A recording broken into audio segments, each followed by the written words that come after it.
historia de España, mucho que celebrar.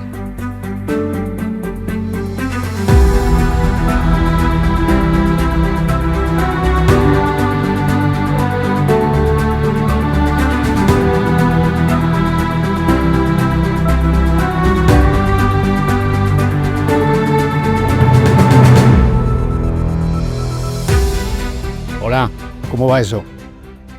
Espero que estéis disfrutando de un verano como os merecéis y que lo aprovechéis para hacer todas esas cosas que os gustan y que no podéis hacer en invierno.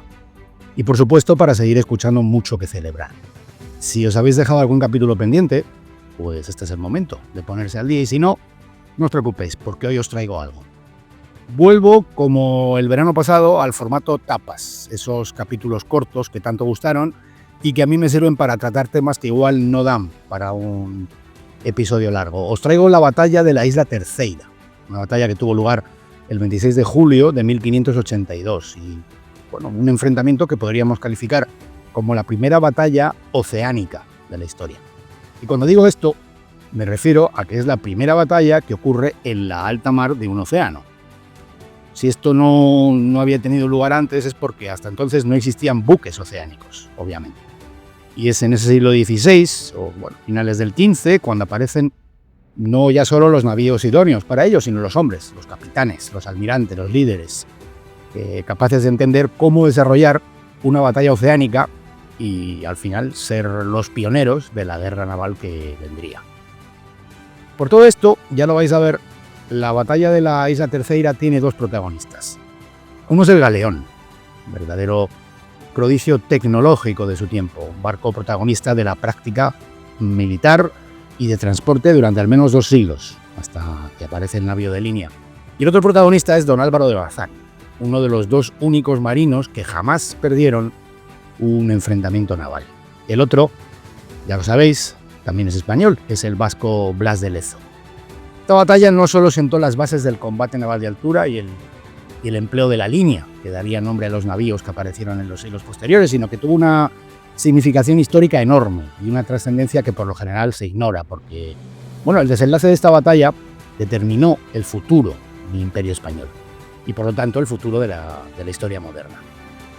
Recordaros, como siempre, que pulséis el me gusta en los episodios, que los difundáis, que nos visitáis en las redes sociales o en nuestro canal de YouTube, y que si os gusta nuestra labor y creéis que lo merece, nos apoyéis económicamente con una pequeña cantidad a través de Patreon o del botón apoyar de iVoox.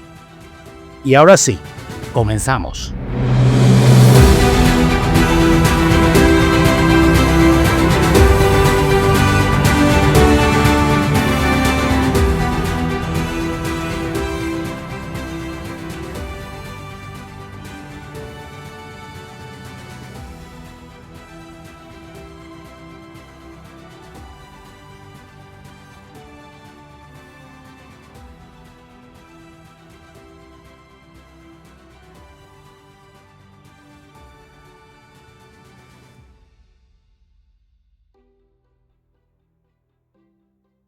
Dejadme antes de nada que os pinte un poco el contexto en el que todo esto va a ocurrir.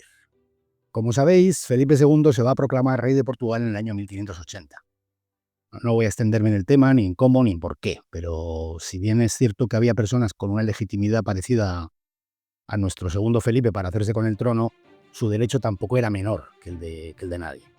Y de entre aquellos que reclamaban la corona portuguesa había un personaje del que ya me habéis oído hablar si escuchasteis nuestro episodio sobre la contraarmada inglesa.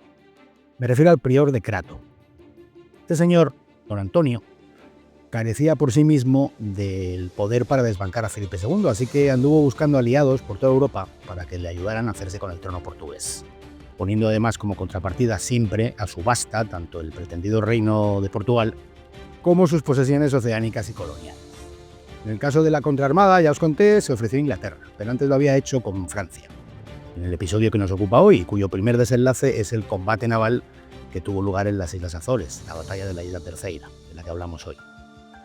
¿Y a Francia qué le iba en todo esto? Bueno, pues lo que le iba a Francia en ello eran motivaciones de estrategia global. La situación de las Islas Azores, casi en mitad del Atlántico, hacía de ellas un puerto de apoyo muy importante para las flotas de indias españolas, por lo que por lo que privar a España de estas islas dificultaba enormemente su tráfico de ida y vuelta entre Europa y América. Pero había más, porque para Francia, como para cualquier potencia de entonces, tener una base en aquella plataforma oceánica le proporcionaba un sitio desde el que poder atacar, capturar y saquear cómodamente a esas flotas de indias. Por todo esto se había dicho al principio que esta batalla resultó ser vital para la supervivencia de España como imperio. Sin las flotas de indias, sin esa arteria comercial y los réditos económicos que proporcionaba, la existencia, o si queréis la continuidad de España como potencia global, era imposible. Enrique III, que era entonces el rey de Francia, tenía un pacto con el prior, y era que, aparte de la autorización de uso de aquellas islas para que Francia estableciera su base avanzada, desde la que hostigar, ya os digo, las flotas de indias, el prior le había prometido un asentamiento en Brasil. Todo ello, claro, a cambio de apoyarlo en su candidatura al trono de Portugal. Pero aparte de un pacto, tenía también un pequeño problema, y es que Francia no estaba en guerra con España, ni quería estarlo, además, porque en aquel momento no tenía la menor posibilidad de vencer. De hecho, Enrique III le había dejado dicho a Felipe II que si encontraba a un solo francés luchando al lado del prior, podía considerarle pirata y aplicarle las leyes de la piratería, que eran bastante más estrictas, ¿no?, que el resto de las leyes del mar. Así que el rey francés iba a tener que idear algo distinto. Bueno, él, o más bien su madre, Catalina de Medici, que era quien manejaba los hilos en aquella corte. Doña Catalina pensó que lo mejor para la misión era armar una flota con barcos que no llevaran ni la bandera francesa, ni almirantes, ni jefes franceses. Es decir, montar una fuerza naval que tratara de dar el pego, ¿no?, un poco como un conjunto de mercenarios al servicio del prior, cuya única motivación fuera cobrar, fuera el dinero por ayudarle, sin servir a los intereses de ninguna nación. Bueno, al final algo que no dejaba de ser usual en la época y que más que menos utilizaba como recurso. Ciertamente, hubo naciones que hicieron uso de estos corsarios sin pabellón más que otras, pero ya os digo que no era algo extraordinario. Para la ocasión, doña Catalina va a elegir a Filippo Strozzi, un almirante italiano que además se había casado con una Medici, por lo que la relación entre ambos no solo era de confianza, sino también de parentesco. Y en este contexto va a poner a disposición de Strozzi, una flota de 64 barcos y 6.000 hombres. Una flota enorme, una flota que, ya os digo, proveía principalmente Francia, aunque también es cierto que Inglaterra ayudó porque, aunque no contribuyó tanto al esfuerzo, andaba también en el ajo. Andaba en el ajo, obviamente, con el mismo interés, el de poder usar las Azores como base de ataque a las flotas de indias españolas. En cualquier caso, y ya os lo he dicho alguna vez, aunque nada comparado con las tecnologías de hoy, el espionaje era algo que funcionaba en el siglo XVI a toda máquina. Así que Felipe II no tardó demasiado en conocer las intenciones francesas y, lógicamente, tampoco se quedó de brazos cruzados. Así que decidió contrarrestar este movimiento francés montando él también una armada. La armada de Felipe II tenía un doble objetivo. Por un lado, derrotar a la fuerza naval enemiga, y por otro, el desembarco de infantería en las islas para tomarlas y para acabar con la resistencia del prior de Crato y de sus partidarios. Para esto último, para el desembarco, se van a construir en los astilleros andaluces unas lanchas muy, muy parecidas a las que vemos hoy, para lanchas de desembarco que vemos hoy, pero por supuesto fabricadas en madera. Son probablemente las primeras lanchas de desembarco de la historia. Unas barcazas con fondo plano que pudieran transportar y desembarcar gente, desembarcar infantería en tierra, lo que nos trae al final otro concepto nuevo que también iban a hacer en España, que es la infantería de marina y la proyección a tierra del poder naval. De cualquier manera, lo cierto es que esta innovación iba a tener que esperar al año siguiente, al 1583, para poderse estrenar. Y se iba a hacer en el mismo escenario, en las Islas Azores, pero no iba a participar en esta batalla de la que os estoy hablando, la de la Isla Tercera, por razones que os voy a contar. La flota española iba a estar dividida en dos. Una parte saldría de Lisboa, al mando de don Álvaro de Bazán, y la otra partiría de Cádiz, a las órdenes de otro marino español ilustre, que era Juan Martínez de Recalde. El plan era que se encontraran en el océano para formar una sola armada de unos 60 navíos, es decir, una fuerza muy parecida a la que había puesto Francia sobre el tablero. Pero eso nunca ocurrió. Nunca ocurrió porque la escuadra que partió de Cádiz jamás llegó a sumarse a la misión, debido a un temporal. Así que Cuando sufrió el temporal, esta escuadra gaditana, que era la que además llevaba las lanchas de desembarco, se dispersó e incluso perdió algunos efectivos, así que Recalde se vio obligado a volver a Cádiz y se vio obligado a dejar solo a don Álvaro. Don Álvaro, a quien, bueno, también en menor medida le había alcanzado el temporal, aunque no de una manera tan virulenta, ¿no? Pero aún así le hizo tener que prescindir de algunos barcos y de los soldados que iban embarcados en estos barcos. De hecho, de todas las bajas que tuvo Álvaro de Bazán, quizá la más sensible fue la de la nao Anunciada, que llevaba a bordo, pues nada menos que 3 compañías de veteranos de Flandes, a los médicos y a los cirujanos de la expedición, y también los medicamentos y el material clínico. Así que así las cosas, don Álvaro de Bazán se va a encontrar con que todo lo que tiene era su parte de la armada. Bueno, menos algunos barcos, ya os digo. Es decir, tenía un total, según versiones, entre 25 y 28 navíos, con los que iba a tener que enfrentarse a los 64 de Strozzi. Y a pesar de la abrumadora desventaja, don Álvaro seguía teniendo confianza. Confiaba en la mayor calidad de sus barcos, en su propio genio marinero y en la profesionalidad de sus tripulaciones y sus soldados. Y bueno, el tiempo, como vamos a ver, le iba a dar la razón, bien pronto además. Ambas flotas supieron de la existencia de la otra el día 22 de julio. Para Strozzi, bueno, claro, fue una sorpresa bastante agradable, ¿no? Comprobar cómo la flota enemiga era la mitad de la suya, algo que no se esperaba. Y para don Álvaro, pues todo lo contrario, ¿no? Fue la confirmación de sus temores. Su flota era netamente inferior en número y además los franceses habían llegado ya antes que él y habían ocupado las islas, por lo que la idea ya peregrina con la mitad de los soldados y un desembarco pues se antojaba imposible, sin antes ser capaz de derrotar al enemigo en el mar. Así que bueno, las cartas estaban boca arriba, ¿no? No existía plan que ocultar por parte de nadie. Era bastante patente que cualquier desenlace del asunto de las Azores pasaba por una batalla naval. Los franceses no iban a abandonar, obviamente, una posición que les hacía fuertes en tierra, y los españoles no podían forzar esa posición con la mitad de los soldados inicialmente previsto para ello y con una flota el doble de grande que iba a estar estorbando ese eventual desembarco. Se estuvieron mirando como de lejos, ¿no? Las dos flotas estuvieron mirándose de lejos durante algunos días con algún escarceo aislado y navegando en paralelo sin decidirse a un asalto definitivo. Don Álvaro lo tenía complicado porque sus barcos eran la mitad y encontrar el momento y la manera pues era bastante más complicado. Y además, por otra razón, y era que los franceses tenían el barlovento. Y esto del barlovento me paro un poco para explicaros. En la navegación a vela, el barlovento es el lado del que viene el viento. El lado contrario se le llama sotavento. Bueno, esto supongo que lo sabéis. Pero os lo cuento porque en un combate a vela, tener el barlovento da mucha ventaja. Quien tiene el barlovento puede dirigirse hacia el enemigo a favor del viento, puede elegir cómo, puede elegir cuándo y puede maniobrar con la ventaja y con la agilidad que te da estar a favor del viento. Mientras que el que se encuentra a sotavento, en este caso don Álvaro de Bazán, necesita acercarse en contra del viento y no tiene mucho margen para maniobrar.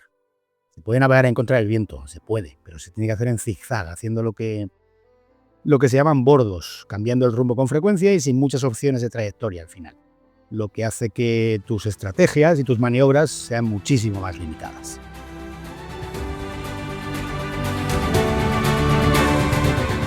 Asómate a la aventura colectiva más apasionante jamás contada, la historia de España.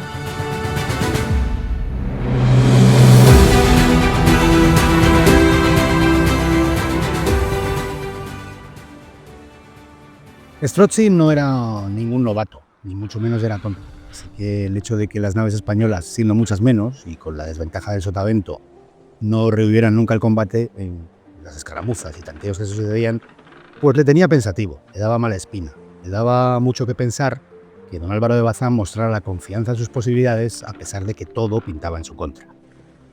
Por otro lado, no sabía ni podía saber, al igual que don Álvaro, si la otra mitad de la flota española acabaría por llegar. Así que se debatía en una terrible indecisión respecto a lanzarse o no a la batalla definitiva. Y lo cierto es que Bazán tenía razones, bastantes razones, para confiar en la victoria.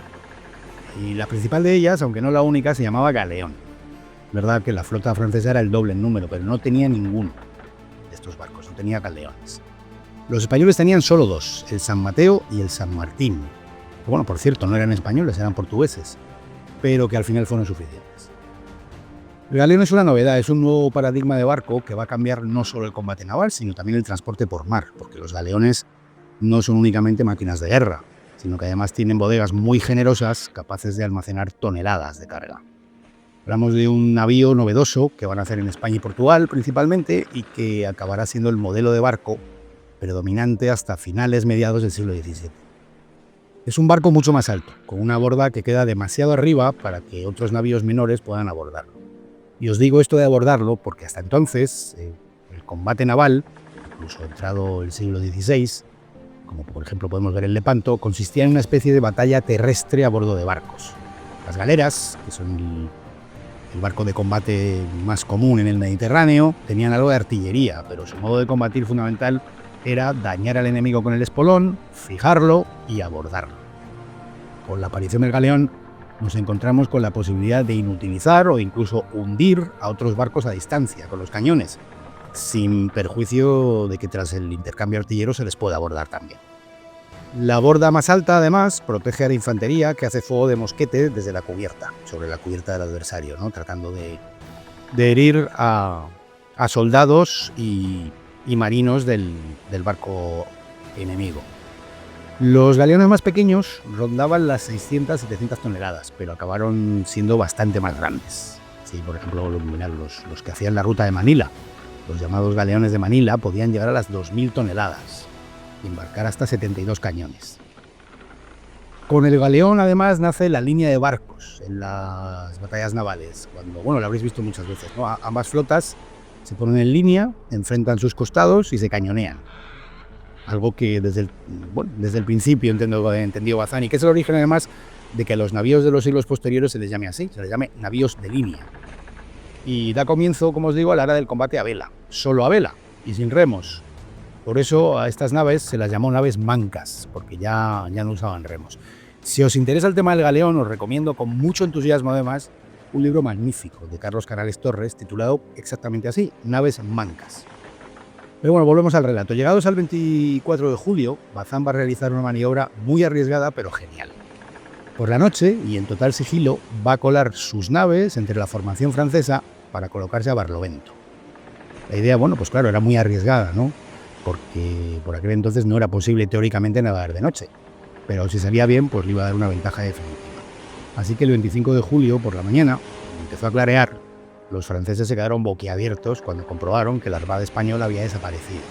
Bueno, más bien, había desaparecido de donde estaba y se encontraba en la borda contraria a la del día anterior, y ahora además con la ventaja del viento.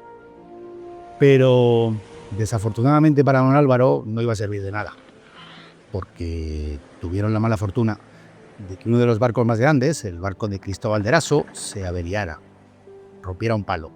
Y obviamente a este barco no se le podía dejar solo porque los franceses lo hubieran machacado. Así que no quedó otra que remolcarlo. Lo cual, bueno, pues este remolque acaba lastrando a la flota española y permite a Strozzi hacerse otra vez con el Barlovento.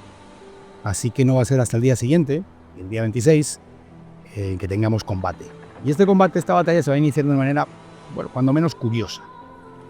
Al mediodía, el galeón de Lope de Figueroa, el San Mateo, se va a separar de la línea y poco a poco se va a ir quedando aislado. Existen algunas teorías sobre esto. Hay quien dice que el galeón sufrió una pequeña avería y hay quien opina que se descolgó a propósito, que se descolgó para provocar que los franceses se lanzaran a él como lobos y de esa manera romper las hostilidades. Bueno, el caso es que así fue. En el momento que Strozzi juzgó que podría cobrarse una pieza de caza mayor, ¿no? Un galeón, envió a 8 de sus barcos más grandes para que acabaran con él. Y así es como se va a desatar la batalla. Obviamente, con el viento a favor, los navíos franceses tardaron nada en plantarse encima del San Mateo y comenzaron a cañonearle y a tratar de abordarle. Bueno, como os he comentado ya, la borda alta de los galeones hacía complicado saltar sobre ellos, pero claro, estar atento a todos los frentes a la vez se hizo bastante complicado a la dotación española. Os he contado también que en ese galeón iba el Lope de Figueroa, que era, dijéramos, el segundo al mando de don Álvaro. Lope no era marino, Lope de Figueroa era soldado y había acompañado a Bazán bastantes veces, bueno, sin ir más lejos, en Lepanto. Así que lo que les unía más allá del deber y de la encomienda era una profunda amistad. Hablamos de uno de los generales, maestres de campo, más exitosos de la segunda mitad del siglo XVI, o sea, el típico líder de los tercios que contaba sus batallas por victorias, y bueno, cuya figura mereció que fuera incluido como personaje en obras de Lope de Vega o de Calderón, entre otros. Y bueno, y a fe que iba a necesitar de toda su destreza y de sus dotes de mando, con lo que se le acababa de venir encima. Así que lo que hizo fue aguantar el fuego hasta que los barcos enemigos estuvieran pegados a su galeón. Esto en el argot marino, en el argot del combate naval, se llama combatir a penoles. Porque de esa manera, bueno, se intenta hacer el mayor daño posible. Y solo cuando la distancia es mínima es cuando Lope va a ordenar disparar sus 32 piezas de artillería. Como podéis imaginar, los barcos que reciben la andanada, 16 por banda, quedan bueno, pues para el arrastre, ¿no? Alguno dañado irrevisiblemente. Pero no dejan de ser 8 en total, y entre ellos además está la nave capitana, el San Baptiste, de Strozzi. Así que poco a poco van consiguiendo dañar al San Mateo y empiezan el intento de abordaje, un intento que se iba a repetir en innumerables ocasiones. Volvemos a don Álvaro de Bazán, que vista la situación va a decidir desamarrar la nave que estaba remolcando y lanzarse en ayuda del San Mateo, junto con alguna otra de sus naves mayores. Claro, don Álvaro no solo navega contra el viento, como ya sabéis, sino que por el camino se va a ir encontrando con numerosos barcos franceses que le salen al encuentro y que tratan de cortarle, ¿no? Cortar el camino de ayuda a Lope de Figueroa. Y no le va a quedar más remedio que entablar batalla con ellos y, bueno, pues al final va a poner fuera de combate o a hundir a 7, antes de ser capaz de llegar por fin a socorrer a Figueroa en el San Mateo. En el San Mateo se sufrieron 2 horas, eso fue lo que tardó Álvaro de Bazán en llegar a socorrer. 2 horas de asedio y de cañonazos. Pero el barco y sus hombres aguantaron. Se calcula que el galeón tuvo que soportar unos 500 proyectiles y un número, pues sí, incontable de intentos de asalto. De hecho, bueno, iba a acabar desarbolado, es decir, que los palos y las velas iban a acabar desapareciendo. Pero el casco siguió a flote sin daños prácticamente. Lo que, bueno, al final nos da una idea de cómo aquellos nuevos navíos, los galeones, estaban a años luz de los demás, desde cualquier punto de vista. Por supuesto, cada vez que el San Mateo escupía fuego, el quebranto del enemigo era considerable también. También hay que tener eso en cuenta, ¿no? Para ir viendo cómo, a pesar de ser 8, iban perdiendo fuerza. Y de la misma manera, la destreza de los tercios embarcados a la hora de usar el arcabuz y su sólida disciplina en la batalla cuerpo a cuerpo hicieron completamente imposible que el galeón fuera abordado por una fuerza que además era muy superior en número, ¿no? Eran solo 250 soldados y se enfrentaban a fuerzas que podemos suponer que eran al menos 5 veces superiores, pero no pudieron doblegarlos. Hasta el punto de que Figueroa relató que su mayor preocupación era que sus hombres no saltaran a los barcos enemigos cada vez que rechazaban un asalto. Aquella gente estaba hecha de una pasta especial, no hay duda. Y muy posiblemente, de no ser por su resistencia, hasta que Bazán llegó a socorrerlos, la batalla no se hubiera ganado. Porque todos los barcos que estaban empeñados con el San Mateo se habrían lanzado por don Álvaro con el resto de la flota francesa y la cosa, pues bueno, pues hubiera estado muy comprometida, ¿no? Ya os digo, por fin Bazán llegó y a Bazán se le fueron sumando otras naves españolas en la Melé y en la Escabechina, porque el destrozo que hicieron a la flota francesa fue de época. Bueno, de la época que empezaba aquel día, ¿no? La época del combate naval oceánico. La paliza, ya os digo, fue monumental. Los franceses perdieron 10 barcos, entre ellos la capitana. 10 barcos hundidos o dañados ya sin arreglo posible. Vieron como otros tantos les eran capturados y sufrieron alrededor de 2.000 muertos, entre ellos el del propio almirante Strozzi. El prior de Crato huyó en uno de los barcos supervivientes, aunque 6 años después, ya lo sabéis, ya os lo he contado, haría otro intento, esta vez de la mano de Isabel I de Inglaterra, cuya armada sufrió una derrota aún mayor que la de los franceses en Terceira. Contra estas bajas, las españolas fueron de 224 muertos y ningún barco perdido. Si bien, bueno, como habréis supuesto, el San Mateo necesitó reparaciones serias. Al año siguiente, en el año 1583, Bazán y Figueroa vuelven juntos a las Azores para, en aquella misma isla en la que se había librado la batalla, por fin desembarcar 8.000 infantes de los tercios y tomar la isla. En el primer desembarco anfibio oceánico que ha registrado la historia. Y finalizando así la rebelión.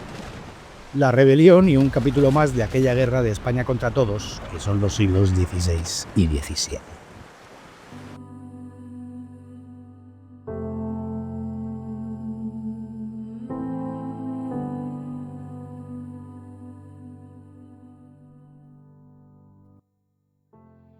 Yo pertenezco a esa generación que hizo el servicio militar, la mili, ya sabes, y tuve la suerte de hacerla como alférez de la Armada Española. Recuerdo de aquel tiempo en el que estaba en la Escuela Naval Militar de Marín, la Plaza de Armas, también llamada Plaza de Don Álvaro de Bazán, porque en ella había una estatua del almirante, una estatua en cuyo pie se podía leer lo siguiente: el fiero turco el Lepanto, en la tercera el francés, y en todo el mar el inglés tuvieron de verme espanto. Rey servido y patria honrada dirán mejor quién he sido por la cruz de mi apellido y con la cruz de mi espada. Así era, y así fue. Bazán tuvo un protagonismo capital en esta batalla que os acabo de relatar, pero también lo tuvo el Lepanto, también contra el corsario inglés o los piratas berberiscos, y quizás sobre todo como diseñador de barcos, como visionario, como practicante e introductor de la guerra naval que venía y que vería el mundo a partir de entonces. Seguro que sabéis que el mando de la empresa de Inglaterra, la conocida como Armada Invencible, estaba inicialmente encomendado a don Álvaro. Bueno, solo su prematura e inesperada muerte impidió que fuera su almirante. Por supuesto es historia ficción, pero tengo para mí que de haber sido él el comandante, el resultado final podría muy bien haber sido distinto. Don Álvaro fue parte de esa generación irrepetible de españoles, no solo militares, que hicieron de nuestro país el asombro del mundo, en tantos campos. En el campo militar, el naval, el científico, el filosófico, el de los descubrimientos, el literario. Por mucho que hoy todo aquello se encuentre en una especie de neblina que nos impide apreciar su dimensión y de la que parece que nos cuesta salir. Hoy su nombre está en varios sitios, incluso nuestras sucesivas fragatas de la Armada se han venido llamando así Álvaro de Bazán durante mucho tiempo. Pero el relato de su obra no está a la altura del personaje histórico. No hay películas, documentales, no hay series de televisión, ni su figura disfruta del despliegue que tienen otras de otros países, aunque no alcancen a compararse con él ni de lejos. En fin, bueno, lo de siempre, ¿no?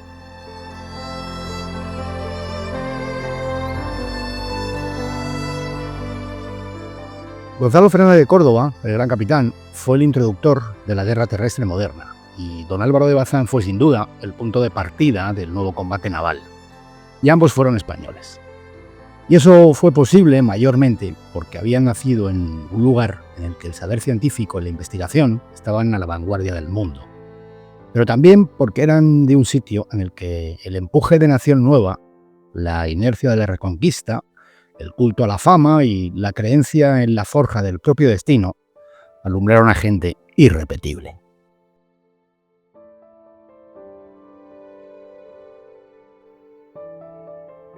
Bueno, mientras iba grabando el episodio me he dado cuenta de que la tapa se me ha ido un poco de las manos. Creo que plato no es, pero tapa tampoco. Así que, si os parece, lo dejaremos en ración. Un abrazo bien grande. Nos vemos por aquí.